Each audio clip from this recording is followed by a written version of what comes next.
ആകാംക്ഷയുടെയും നെഞ്ചെടുപ്പിന്റെയും 12 ദിനരാത്രങ്ങൾ. എന്ത് സംഭവിക്കുമെന്നും എന്ത് സംഭവിക്കാമെന്നും ലോകം കണക്ക് കൂട്ടിയിരുന്നവയായിരുന്നു ആ ദിവസങ്ങൾ. അത്തരമൊരു ദിവസങ്ങൾക്കിടയിലാണ് പ്രളയകാലത്തെ മഴവില്ല് പോലെ ആ കുറിപ്പ് പ്രത്യക്ഷപ്പെട്ടത്.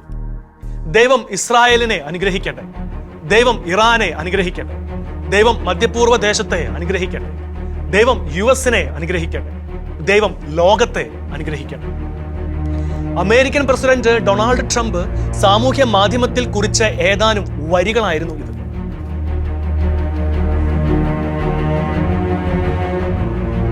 ഇറാനും ഇസ്രായേലും തമ്മിലുള്ള വെടിനിർത്തലിന് ധാരണയായെന്ന് അറിയിച്ചുകൊണ്ടുള്ള പ്രഖ്യാപന കുറിപ്പിന്റെ ഒടുവിലാണ് ട്രംപ് ഇപ്രകാരം എഴുതിയത്.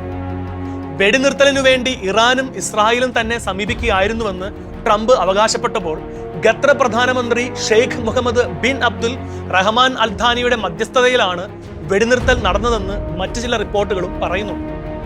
അതെന്തായാലും സമാധാനത്തിന്റെ തീരത്തേക്ക് കാര്യങ്ങൾ വന്നെടുക്കുന്നതായിട്ടായിരുന്നു സൂചനകൾ. ഇറാന്റെ ആണവ പദ്ധതികൾ തുടച്ചു നീക്കിയെന്ന് ട്രംപ് അവകാശപ്പെട്ടു. ഇത് നൽകിയ ആശ്വാസം നിസ്സാരമായിരുന്നില്ല. ഇറാന്റെ ആണവായുധ ഭീഷണി ഒഴിവായി പോയതോർത്തായിരുന്നു ഏറ്റവും ആശ്വാസം.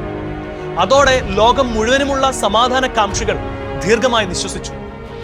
തുടർന്ന് സാധാരണ പോലുള്ള ജീവിതത്തിലേക്ക് കാര്യങ്ങൾ പതുക്കെയാണെങ്കിലും നീങ്ങി തുടങ്ങി. താൽക്കാലികമായി ഇസ്രായേൽ അടച്ച തങ്ങളുടെ 3 വാതക പാടങ്ങളിൽ 2 തുറന്നതും ഈജിപ്തിലേക്കും ജോർദാനിലേക്കും കയറ്റുമതി ആരംഭിച്ചതും അതിന്റെ സൂചനകളായിരുന്നു. എന്നാൽ ആശ്വസിക്കാൻ ഇനിയും സമയമായിട്ടില്ല എന്നതാണ് ഏറ്റവും പുതിയ സൂചനകൾ തരുന്നത്. ആണവ ഇന്ധനമായ യുറേനിയം സമ്പുഷ്ടീകരിക്കുവാനുള്ള ശേഷി ഇറാന് നഷ്ടമായിട്ടില്ലെന്ന അന്താരാഷ്ട്ര ആണവോർജ ഏജൻസി തലവൻ റാഫേൽ ഗ്രോസിയുടെ വാക്കുകളാണ് ഇപ്പോൾ തീ കോരിയിട്ടിരിക്കുന്നത്. ഇറാനിലെ ഫോഡോ അടക്കം 3 ആണവ പ്ലാന്റുകളിലാണ് അമേരിക്കൻ സേന ബോംബിട്ടതെന്നും ആണവ പദ്ധതിയുമായി ബന്ധപ്പെട്ട വ്യവസായ സാങ്കേതിക മേഖലകളിലെ ശേഷി ഇറാന് നഷ്ടമായിട്ടില്ലെന്നും ആഗ്രഹിക്കുന്ന പക്ഷം കാര്യങ്ങൾ വീണ്ടും തുടങ്ങുവാൻ ഇറാന് കഴിയുമെന്നുമാണ് ഗ്രോസിയുടെ വാക്കുകൾ. ഈ വാക്കുകൾ അക്ഷരാർത്ഥത്തിൽ വെടിനിർത്തലിന് ശേഷവും ഇറാനും ഇസ്രായേലും തമ്മിലുള്ള ബന്ധം അപകടനില തരണം ചെയ്തിട്ടില്ല എന്നാണ് വ്യക്തമാക്കുന്നത്. ഇനി എന്താണ് സംഭവിക്കാനിരിക്കുന്നത്? കാത്തിരിക്കുക മാത്രമേ നിവൃത്തിയുള്ളൂ. ഈ സാഹചര്യത്തിൽ ഇറാനും ഇസ്രായേലും തമ്മിലുണ്ടായിരുന്ന സൗഹാർദ്ദങ്ങളുടെയും പിൽക്കാലത്തുണ്ടായ സംഘർഷങ്ങളുടെയും പിന്നിലെ ചരിത്രത്തിലേക്ക് ഒരു ഹ്രസ്വയാത്ര നമുക്ക് നടത്താം. പുരാതന കാലത്ത് ഇറാന്റെ പേർ പേർഷ്യ എന്നായിരുന്നു. ബൈബിൾ പഴയ നിയമത്തിൽ പ്രധാനമായും സ്വാധീനമുള്ളതുമായ സ്ഥാനം വഹിച്ചിരുന്ന രാജ്യമായിരുന്നു പേർഷ്യ. എസ്ര, നെഹേമിയ, എസ്തേർ, ഏശയ, ദാനിയേൽ, ദിനവൃത്താന്തം, എസെക്കിയേൽ തുടങ്ങിയ പുസ്തകങ്ങളിലാണ് പേർഷ്യയെക്കുറിച്ച് പരാമർശമുള്ളത്. പുരാതന സാമ്രാജ്യങ്ങളും രാജാക്കന്മാരും സംസ്കാരവുമെല്ലാം ചേർന്ന് ഇസ്രായേൽക്കാരുടെ ചരിത്രത്തിലും ബൈബിൾ ചരിത്രത്തിലും ദൈവിക പദ്ധതിയുമായി ആഴത്തിൽ ഇഴചേർന്ന് കിടക്കുന്ന ഒരു രാജ്യമായിരുന്നു അന്നത്തെ പേർഷ്യ. BC 6-ാം നൂറ്റാണ്ടിൽ സമീപ കിഴക്കൻ പ്രദേശങ്ങളിൽ ഈ രാജ്യം ഒരു പ്രബല ശക്തിയായി ഉയർന്നു വന്നു. മഹാനായ സൈറസ് ആണ് പേർഷ്യൻ സാമ്രാജ്യം സ്ഥാപിച്ചത്. ഏഷ്യ അദ്ദേഹത്തെ കർത്താവിന്റെ അഭിഷിക്തൻ എന്നാണ് വിശേഷിപ്പിക്കുന്നത്. വിജാതീയ രാജാവായിരുന്നിട്ടും ബാബിലോണിയൻ അടിമത്തത്തിൽ നിന്ന് ജൂതജനതയെ ജെറുസലേമിലേക്ക് മടങ്ങുവാൻ അനുവദിച്ചുകൊണ്ടാണ് അദ്ദേഹത്തിന് ഈ ബഹുമതി നൽകിയിരിക്കുന്നത്. എസ്ര 1:14 ജെറുസലേം ദേവാലയം പുനർനിർമ്മിക്കാൻ അനുവദിച്ചുകൊണ്ടുള്ള സൈറസിന്റെ കൽപ്പന ബൈബിൾ രേഖപ്പെടുത്തുന്നുണ്ട്. സിന്ധു നദീതടത്തിൽ നിന്ന് ഈജിപ്തിലേക്കും ബാൽക്കണിലേക്കും വ്യാപിച്ചുവെന്നും പ്രവാസാനന്തര കാലഘട്ടത്തിൽ ഇസ്രായേൽ ദേശത്തെ മുഴുവൻ അത് ഉൾക്കൊണ്ടിരുന്നുവെന്നും ചരിത്രം പറയും. പേർഷ്യൻ ഭരണത്തിന് കീഴിൽ യഹൂദ ജനത മതസ്വാതന്ത്ര്യവും പിന്തുണയും ആസ്വദിച്ചിരുന്നു. ദാരിയൂസ് ഒന്നാമനെ പോലെയുള്ള രാജാക്കന്മാർ സൈറസിന്റെ നയങ്ങൾ പിന്തുടർന്നവരായിരുന്നു. എസ്രായും നെഹേമിയായും ജെറുസലേമിന്റെ ക്ഷേത്രവും മതിലുകളും പുനർനിർമ്മിക്കുവാനുള്ള ദൗത്യങ്ങൾക്ക് സൗകര്യമൊരുക്കി. ഈ സംഭവങ്ങൾ എസ്രായുടെയും നെഹേമിയായുടെയും പുസ്തകങ്ങളിൽ പ്രതിപാദിച്ചിട്ടുണ്ട്. പേർഷ്യൻ രാജാക്കന്മാരെ ദൈവത്തിന്റെ പരിപാലനയുടെ ഉപകരണങ്ങളായിട്ടാണ് ചിത്രീകരിച്ചിരിക്കുന്നത്. എസേക്കിയേൽ പ്രവാചകന്റെ പുസ്തകം 38-ാം അധ്യായം 5-ാം വാക്യത്തിൽ ഗോഗുമായി സഖ്യമുണ്ടാക്കിയ രാഷ്ട്രങ്ങളുടെ കൂട്ടത്തിൽ പേർഷ്യയെയും ചേർത്തിട്ടുണ്ട്. ചുരുക്കത്തിൽ പേർഷ്യ എന്ന പുരാതന നാമത്തിൽ ഇറാന്റെ ബൈബിൾ പശ്ചാത്തലം സമ്പന്നവും ആഴമേറിയതും. ഒരു വിദൂര അല്ലെങ്കിൽ വിരുദ്ധ ദേശമായിരിക്കുന്നതിന് പകരം പേർഷ്യ ദൈവത്തിന്റെ കൃപയുടെയും നീതിയുടെയും വീണ്ടെടുപ്പിന്റെയും ഒരു ഉപകരണമായിരുന്നു എന്നതാണ് വാസ്തവം. ഇങ്ങനെയുള്ള രാജ്യത്തിന് പിന്നീട് എന്താണ് സംഭവിച്ചത്? 1979-ലെ ഇസ്ലാമിക വിപ്ലവത്തിന് മുൻപ് ഇറാനും ഇസ്രായേലും ഭേദപ്പെട്ട രീതിയിൽ ക്രിയാത്മക ബന്ധങ്ങൾ നിലനിർത്തിയിരുന്നു. അക്കാലത്ത് ഇറാൻ ഭരിച്ചിരുന്നത് ഷാ മുഹമ്മദ് റസ പാലവി ആയിരുന്നു. മതേതര കാഴ്ചപ്പാടും അതോടൊപ്പം ആധുനിക നിലപാടുമുള്ള വ്യക്തിയായിരുന്നു അദ്ദേഹം. അമേരിക്കയുടെ പിന്തുണയും അദ്ദേഹത്തിനുണ്ടായിരുന്നു. വ്യാവസായിക വളർച്ച, പാശ്ചാത്യവൽക്കരണം, സൈനിക ശക്തി എന്നിവയിൽ ശ്രദ്ധ കേന്ദ്രീകരിച്ചുകൊണ്ടുള്ളതായിരുന്നു അദ്ദേഹത്തിന്റെ ഭരണം. അക്കാലത്ത് ഇറാൻ ഇസ്രായേലിനെ അംഗീകരിക്കുകയും വ്യാപാരം പോലെയുള്ള കാര്യങ്ങളിൽ സഹകരിക്കുകയും ചെയ്തിരുന്നു. എന്നാൽ പുരോഹിതർ, വിദ്യാർത്ഥികൾ എന്നിവർക്ക് അദ്ദേഹത്തിന്റെ ഭരണത്തോട് വിയോജിപ്പുകൾ ഉണ്ടായി. പരമ്പരാഗത ഇസ്ലാമിക മൂല്യങ്ങളോട് അദ്ദേഹം പുലർത്തിപ്പോന്നിരുന്ന സമീപനങ്ങളായിരുന്നു അതിന് കാരണം. അവിടേക്കാണ് ഇസ്ലാമിക് റിപ്പബ്ലിക് ഓഫ് ഇറാൻ സ്ഥാപിച്ചുകൊണ്ട് ആയത്തുള്ള ഖമേനിയുടെ ഇസ്ലാമിക വിപ്ലവം ഒരു നാടകീയമായ മാറ്റത്തിന് വഴിയൊരുക്കിയതും സ്ഥിതിഗതികൾ വഷളായി തുടങ്ങിയത്.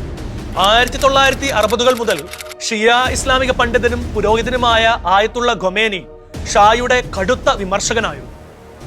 ഭൂമി പുനർവിതരണം, സ്ത്രീകളുടെ അവകാശങ്ങൾ, യുഎസുമായുള്ള സഖ്യം തുടങ്ങിയ ഷായുടെ പാശ്ചാത്യ കേന്ദ്രീകൃതമായ പരിഷ്കാരങ്ങൾ ഖമേനിക്ക് ഉൾക്കൊള്ളാനാവുമായിരുന്നില്ല.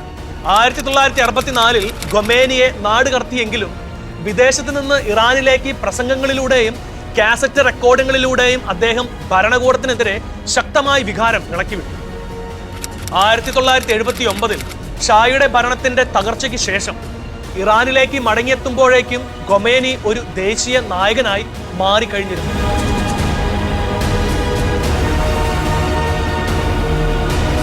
ഒരു ദേശീയ റഫറണ്ടത്തിലൂടെ അദ്ദേഹം ഇസ്ലാമിക് റിപ്പബ്ലിക് ഓഫ് ഇറാൻ വേഗത്തിൽ സ്ഥാപിക്കുകയും ഇസ്ലാമിക നിയമത്തെ, അതായത് ശരിയ നിയമം അടിസ്ഥാനമാക്കിയുള്ള ഒരു പുതിയ ഭരണഘടന രൂപീകരിക്കുകയും ചെയ്തു. ഇസ്രായേലിനെ നിയമവിരുദ്ധമായ സയനിസ്റ്റ് ഭരണകൂടം ആയി കാണുകയും പാലസ്തീന് അദ്ദേഹം പിന്തുണ വാഗ്ദാനം ചെയ്യുകയും ചെയ്തു. അതോടെ ഇസ്രായേലുമായുള്ള നയതന്ത്ര ബന്ധം അവസാനിപ്പിക്കുകയും ശത്രുതയുടെ വിദേശ നയം സ്വീകരിക്കുകയും ചെയ്തു. തുടർന്ന് ഇറാൻ ഭരണകൂടം ഇസ്രായേലിനെതിരായി ശക്തനായ പോരാളിയായി മാറുകയായിരുന്നു. ഇസ്രായേൽ അധിനിവേശത്തെയും രാഷ്ട്രത്വത്തെയും എതിർക്കുന്ന വിവിധ തീവ്രവാദ ഗ്രൂപ്പുകളെ, പ്രത്യേകിച്ച് ലബനനിലെ ഹിസ്ബുള്ളയെയും ഗാസ മുനമ്പിലെ ഹമാസിനെയും ഇസ്ലാമിക് ജിഹാദിനെയും പിന്തുണച്ചുകൊണ്ടാണ് ഇറാൻ ഇസ്രായേലിനെതിരെ ശത്രുതയ്ക്ക് കോപ്പുകൂട്ടിയത്. ഇറാന്റെ ഇസ്രായേലിനോടുള്ള വിരുദ്ധ നിലപാട് സിയോണിസത്തിനും മിഡിൽ ഈസ്റ്റിലെ US സ്വാധീനത്തോടുമുള്ള എതിർപ്പിന്റെ സംയോജിത രൂപമാണ്. ഇത് ഇസ്രായേലിനോടുള്ള ഇറാന്റെ ശത്രുതയ്ക്ക് ഇന്ധനം പകരുകയായിരുന്നു. ഖമേനി ഇസ്ലാമിക നിയമജ്ഞന്റെ സംരക്ഷണം എന്ന ആശയം അവതരിപ്പിച്ചു. അത് ആത്യന്തിക രാഷ്ട്രീയവും മതപരവുമായ അധികാരം പരമോന്നത നേതാവിന് അക്കാലത്ത് തന്നെ നൽകി. ഇത് ഇസ്ലാമിക പണ്ഡിതന്മാർ, തിരഞ്ഞെടുക്കപ്പെട്ട ഉദ്യോഗസ്ഥന്മാർക്ക് മുകളിൽ ഭരിക്കുന്ന ഒരു സംവിധാനം സൃഷ്ടിച്ചു. പാർലമെന്റ്, പ്രസിഡന്റ് സ്ഥാനം, ജുഡീഷ്യറി എന്നിവയെല്ലാം അപ്പോൾ മുതൽ മതനേതാക്കളുടെ മേൽനോട്ടത്തിലാണ്. തിരഞ്ഞെടുപ്പുകൾ ഉണ്ടായിരുന്നുവെങ്കിലും പ്രധാന സ്ഥാനാർത്ഥികളെയും തീരുമാനങ്ങളെയും മതാധികാരികളാണ് നിശ്ചയിച്ചിരുന്നത്. ഖമേനിയുടെ ഭരണം ഇറാനിയൻ സമൂഹത്തിൽ വലിയ മാറ്റങ്ങൾക്ക് കാരണമായി. സ്കൂളുകൾ, സർവകലാശാലകൾ, മാധ്യമങ്ങൾ എന്നിവ ഇസ്ലാമികവൽക്കരിക്കപ്പെട്ടു. പാശ്ചാത്യ സ്വാധീനങ്ങൾ നിരുത്സാഹപ്പെടുത്തുകയോ നിരോധിക്കുകയോ ചെയ്തു. സ്ത്രീകൾ ഹിജാബ് ധരിക്കുവാൻ നിർബന്ധിതരായി. ഇസ്ലാമിക നിയമപ്രകാരം നിരവധി നിയമപരമായ അവകാശങ്ങൾ വെട്ടിക്കുറയ്ക്കപ്പെട്ടു.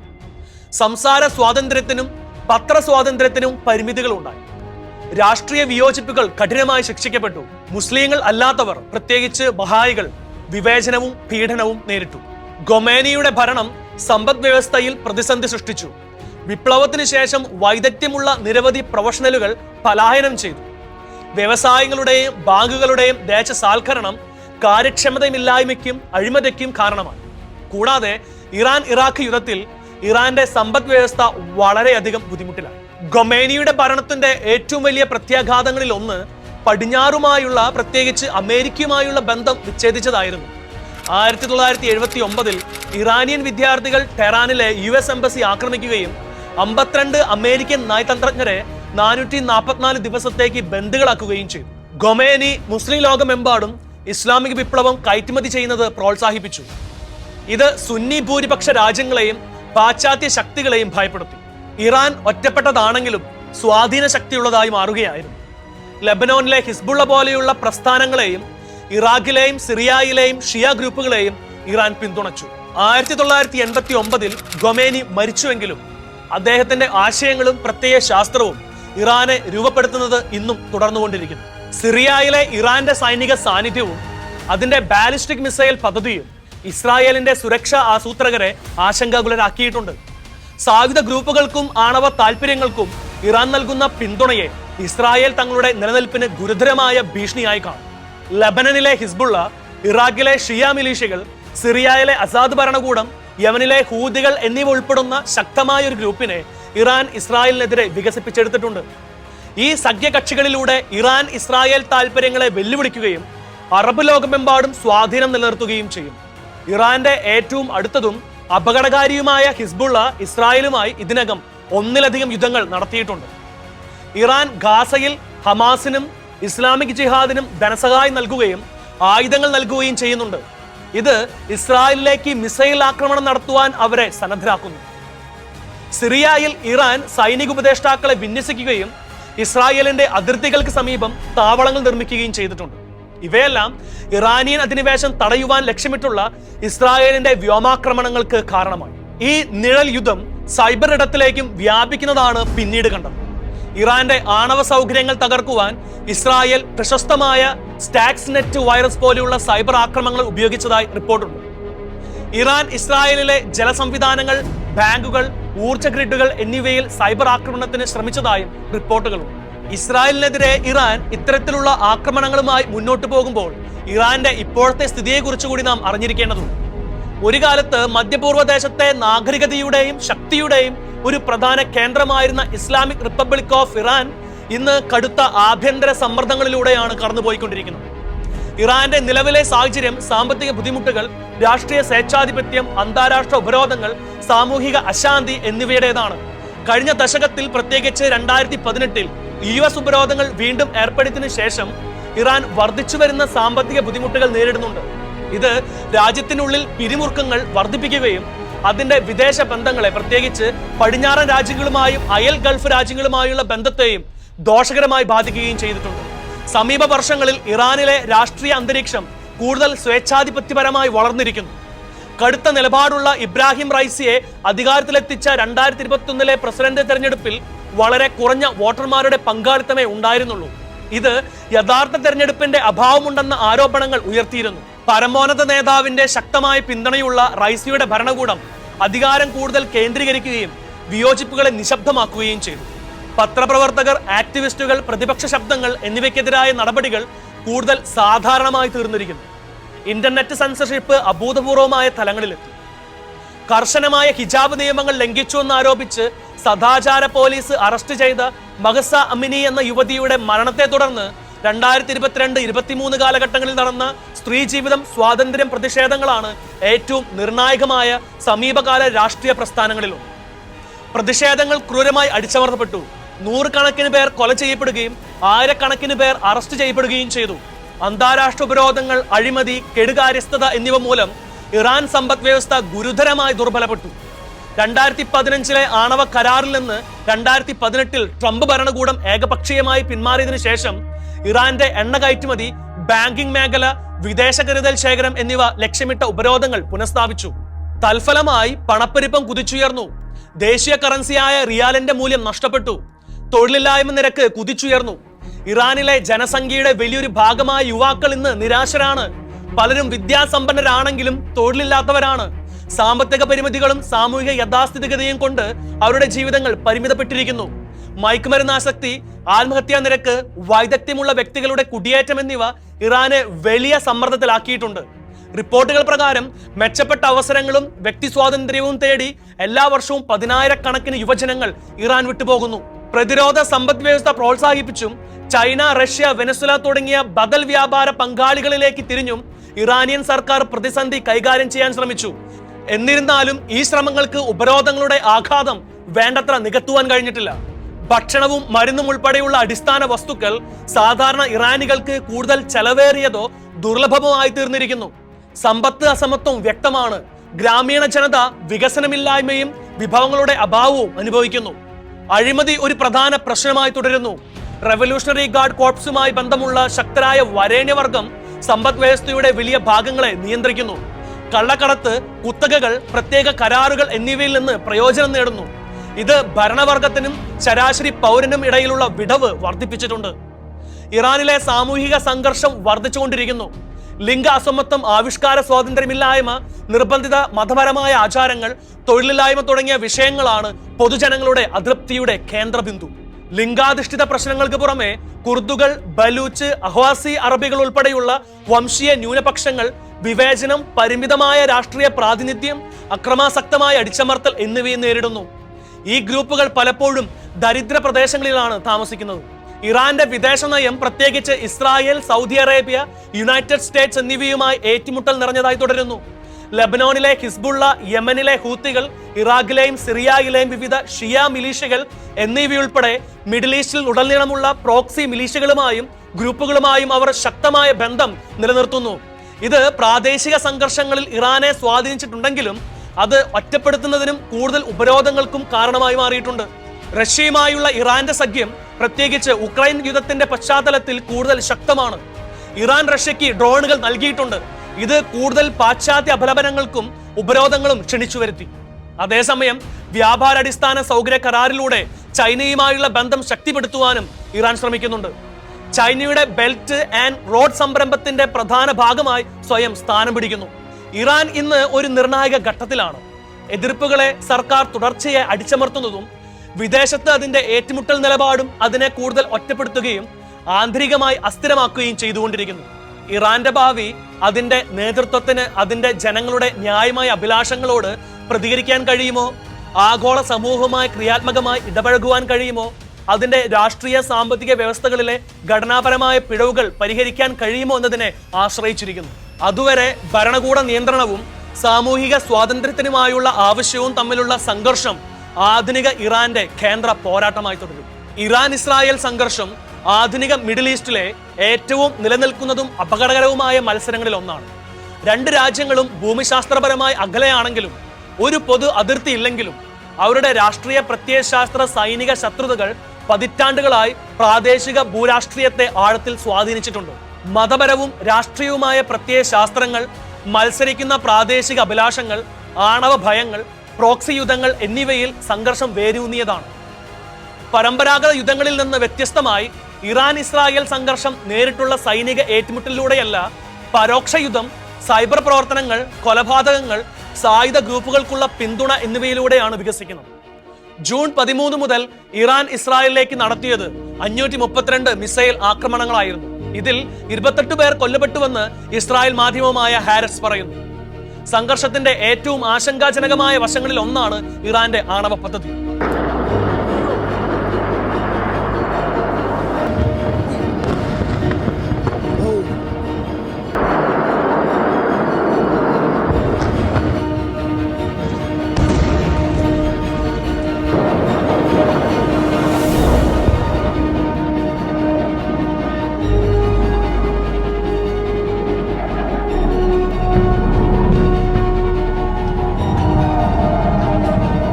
സംഘർഷത്തിന്റെ ഏറ്റവും ആശങ്കാജനകമായ വശങ്ങളിൽ ഒന്നാണ് ഇറാന്റെ ആണവ പദ്ധതി. ആണവ യുദ്ധങ്ങളുള്ള ഇറാൻ ഒരു നേരിട്ടുള്ള ഭീഷണി ഉയർത്തുമെന്ന് ഇസ്രായേൽ വിശ്വസിക്കുന്നു. 2000 വരെ അതീവ രഹസ്യമായിട്ടായിരുന്നു ഇറാന്റെ ആണവ പദ്ധതികൾ ആവിഷ്കരിച്ചിരുന്നത്. 2002 ഇതേക്കുറിച്ച് ആദ്യ സൂചന പുറത്തു വന്നതും തുറന്ന ചർച്ചയായി. വിമത ഗ്രൂപ്പായ national council of resistance of Iran ആണ് ഇക്കാര്യം ആദ്യമായി പുറത്തുവിട്ടത്. ഉപഗ്രഹ ചിത്രങ്ങളോടെ ഇറാൻ ആണവായുധങ്ങൾ നിർമ്മിക്കുന്നുണ്ടെന്ന് അമേരിക്കയും തെളിവ് പുറത്തുവിട്ടു. ഇത് ലോകരാജ്യങ്ങളുടെ തന്നെ ചർച്ചാ വിഷയമായി മാറുകയും ഫ്രാൻസും ജർമ്മനിയും ബ്രിട്ടനും മധ്യസ്ഥ ശ്രമങ്ങൾ നടത്തുകയും ചെയ്തു. ആണവ പരിപാടി സമാധാനപരമായ കാര്യങ്ങൾക്ക് വേണ്ടിയാണെന്ന് ഒടുവിൽ ഇറാന് സമ്മതിക്കേണ്ടി വന്നു.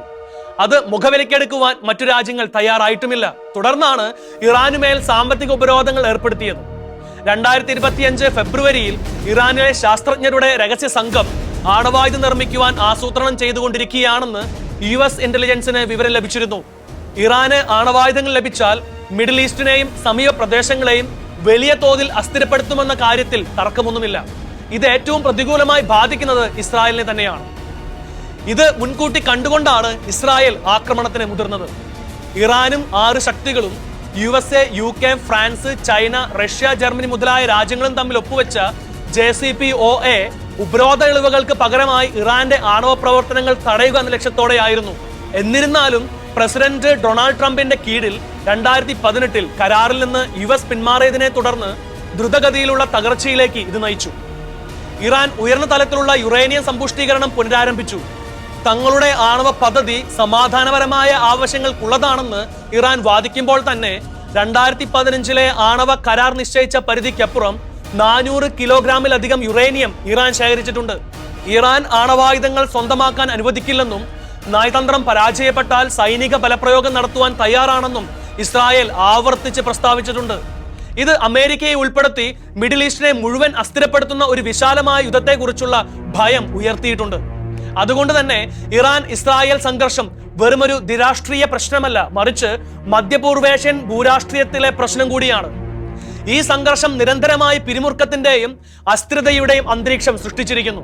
ഇതുവരെ ഒരു പൂർണ്ണ തോതിലുള്ള യുദ്ധം ഒഴിവാക്കപ്പെട്ടിട്ടുണ്ടെങ്കിലും അപകട സാധ്യത അപകടകരമാം വിധം ഉയർന്നതാണ്. സംഭാഷണം, വിട്ടുവീഴ്ച, പ്രാദേശിക സഹകരണം എന്നിവയിലേക്കുള്ള മാറ്റം ഉണ്ടായില്ലെങ്കിൽ ഇറാൻ ഇസ്രായേൽ സംഘർഷം ലോകത്തിലെ ഏറ്റവും അസ്ഥിരമായ പ്രദേശങ്ങളിൽ ഒന്നിൽ സമാധാനത്തിന് ഭീഷണിയായി മാറും. കാരണം ഇസ്രായേലും ഇറാനും തമ്മിലുള്ള സംഘർഷങ്ങൾ ആധുനിക രാഷ്ട്രീയ ചരിത്രത്തിലെ ഏറ്റവും സങ്കീർണവും അപകട സാധ്യതയുമുള്ളതുമായ ശത്രുതയാണ്. ഈ ശത്രുത അവസാനിക്കേണ്ടത് ഇരു രാജ്യങ്ങളുടെ മാത്രമല്ല, ലോകം മുഴുവന്റെയും ആവശ്യമാണ്. ഏതു രാജ്യങ്ങൾ തമ്മിലുള്ള ആശയപരമായ വിയോജിപ്പുകൾ സംഘർഷവും തുടർന്ന് യുദ്ധവുമായി പരിണമിക്കുകയാണ് പൊതുരീതി. ഇരു രാജ്യങ്ങളോടും അനുഭാവം പുലർത്തുന്ന രാജ്യങ്ങൾ പക്ഷം പിടിക്കുക കൂടി ചെയ്തു കഴിയുമ്പോൾ ഒരു മൂന്നാം ലോക മഹായുദ്ധത്തിന്റെ സാധ്യതകൾ നമുക്ക് തള്ളിക്കളയാനുമാവില്ല. ഇത്തരത്തിലുള്ള ആശങ്കകളുടെ നടുവിലാണ് ട്രംപിന്റെ മധ്യസ്ഥതയിലുള്ള വെടിനിർത്തൽ ആശ്വാസകരമായി മാറിയത്. പക്ഷേ അതിന് തൊട്ടു പിന്നാലെയാണ് ഗ്രോസിയുടെ വാക്കുകൾ വന്നിരിക്കുന്നത്. എന്നാൽ അമേരിക്കൻ പ്രസിഡന്റ് ട്രംപ് ഈ വാക്കുകളെ തള്ളിക്കളയുകയാണ് ചെയ്തിരിക്കുന്നത്. അമേരിക്കൻ സേനയുടെ ചരിത്രത്തിലെ ഏറ്റവും വലിയ നേട്ടത്തെ ഇകഴ്ത്തിക്കാട്ടാനാണ് മാധ്യമങ്ങൾ ശ്രമിക്കുന്നതെന്നാണ് അദ്ദേഹം പറയുന്നത്. ഗ്രോസിയുടെ വാക്കുകൾ വിശ്വസിക്കണോ അതോ ട്രംപിന്റെ വാക്കുകൾ വിശ്വസിക്കണോ എന്നത് കാലം തെളിയിച്ചു തരുമായിരിക്കും. എങ്കിലും ലോകത്ത് സമാധാനം പുലരുവാൻ ആഗ്രഹിക്കുന്നവരെല്ലാം ട്രംപിന്റെ വാക്കുകളിലായിരിക്കും ആശ്വാസം കണ്ടെത്തുന്നത്. അത് അങ്ങനെ തന്നെ ആയിരിക്കുകയും ചെയ്യട്ടെ എന്ന് നമുക്ക് ആശംസിക്കാം. അതോടൊപ്പം യുദ്ധങ്ങൾക്കെതിരെ നിലകൊള്ളുകയും യുദ്ധസാധ്യതകളെല്ലാം ഇല്ലാതായി പോകട്ടെ എന്ന് പ്രാർത്ഥിക്കുകയും ചെയ്യും.